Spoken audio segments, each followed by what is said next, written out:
Hey, so, I mean, obviously there's a lot of debate, a lot of skepticism about telepathy and psi and ESP, as extrasensory perception. But there's already a literature based on scientific experiments showing the positive relationship between our mind and consciousness and the world around us. And the most clear book on that is The Noetic Universe by Dean Radin. This is actually the British edition. The American is called The Conscious Universe. But I was in England at the time in 2011 and saw this, and it was just right up my alley. So this is actually the English edition, but it's literally 400 pages of scientific evidence showing the positive relationship between our consciousness and guessing a number, casino buyouts, lottery winnings, people being in different rooms, thinking about the same color when one of them is presented with it, and it's not just opinion. That's what's wrong with our culture today. Is we we have sort of these preconceived notions, and then thereby we consider our opinions as evidence.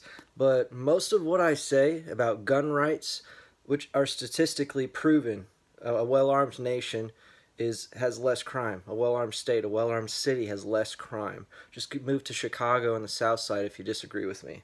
Um, and my evidence for astrology is not opinion based. It's based off of years of study and accumulation of archetypes that I've seen in my life, throughout time. Oh, not to mention the book by Richard Tarnas called Cosmos and Psyche, which is exactly the historical relationship, the historical events that correspond to certain planetary alignments. Everything I believe, what you would think is my opinion, is factually based upon data, not what I want to believe, not what I wish could happen.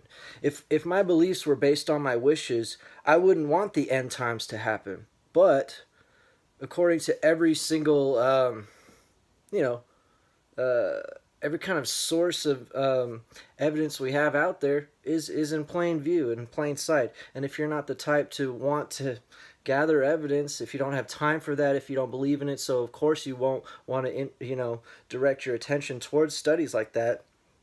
You're going to have a skeptical outlook in life.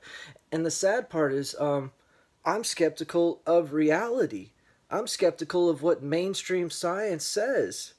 So my skepticism trumps your skepticism because I study what you don't want to study. I have 100 books on astrology. Do you? Okay. I have 100 books on on New Age stuff, basically. And of course, I'm not going to believe everything I read, but the fact that I read it makes me more authoritative in my stance when it comes to, I don't know, astrology, telepathy, reincarnation, the moon being hollow.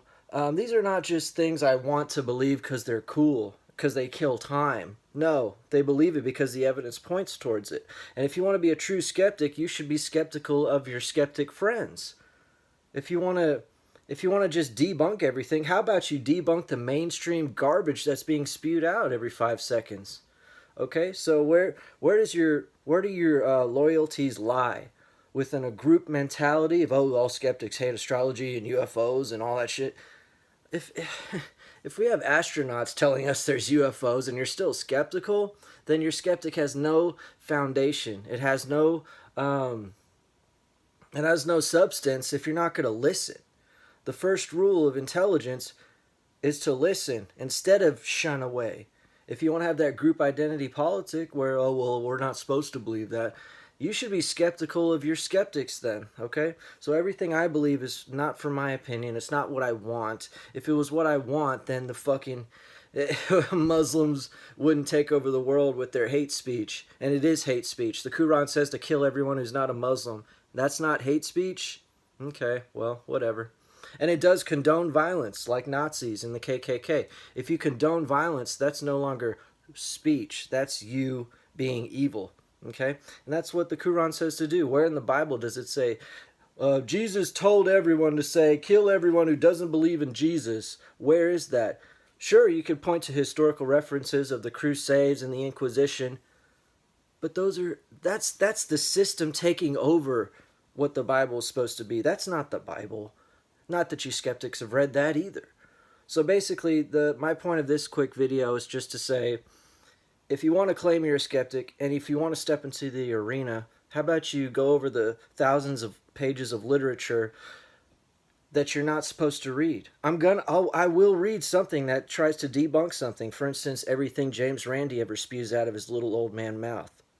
And I'll say, oh, okay. Oh, James Randi, let's win the $1 million psychic challenge. Oh, wait, you have to be a celebrity to apply? You have to be a well-known psychic to apply for this psychic challenge? That doesn't that means nothing. Of course these famous psychics are already set up by this fake system anyway, so of course none of them are going to pass it because they're all fake anyway. But it's just interesting that the people who want to be a little pompous and arrogant about everything have very little background in their area that they're trying to debunk. They'll look at a newspaper article about astrology and cite that instead of thousands of years of literature backing up the oldest science of all time. I mean, even Carl Jung, a psychologist, noticed astrological effects in people. Yeah, I guess we shouldn't believe anything he says now. So, that's that. And, to each his own, but I can't make you smarter. Only you can. Oh, and God, which you can't disprove anyway. You can't prove God and you can't disprove him, so who cares what you think?